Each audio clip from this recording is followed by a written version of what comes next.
it's totally hypocritical and cynical.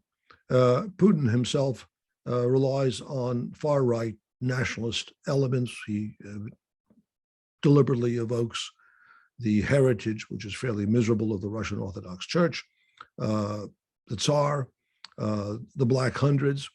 And it is well known that if you go to nationalist demonstrations in Moscow, you will find, and this is not accidental, alongside of placards of Stalin, who's seen as a Russian nationalist, even though he was originally from Ossetia, but he's seen as a defender of Russian nationalism. So you will see placards of Stalin alongside of swastikas.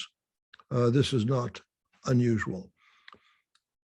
But even more profoundly, the threat of fascism cannot be fought through the medium of any bourgeois government. Here in the United States, where there are certainly growing fascistic movements, we don't see the fight against fascism being carried out through the medium of the Democratic Party. Far from it. The condition and precondition for fighting fascism is the independent political organization of the working class, and drawing behind that movement of the working class, the most progressive sections of the middle class. But the fight against fascism cannot be carried out through appeals or through an alliance with Putin, let alone in collaboration with his army.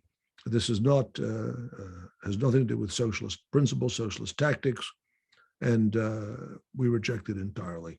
I think he's only made this a statement in order to somehow appeal to a largely hostile public opinion within Russia itself, which does not view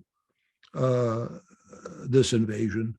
There is clearly a substantial amount of popular opposition to the invasion within Russia for many reasons. There is a long history of fraternal solidarity and family connections between Ukrainians and Russians.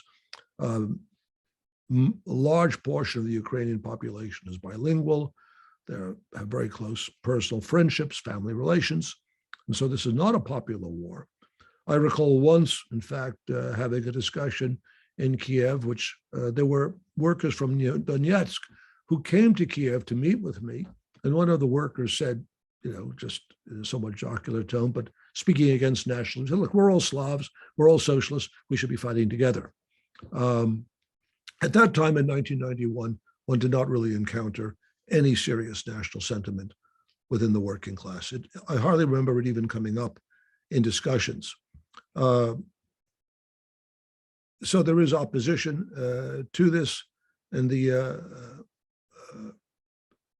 Putin, however, tries to counter that by presenting himself in some way as engaging in a fight against Ukrainian fascists. I think no credibility should be given to that whatsoever.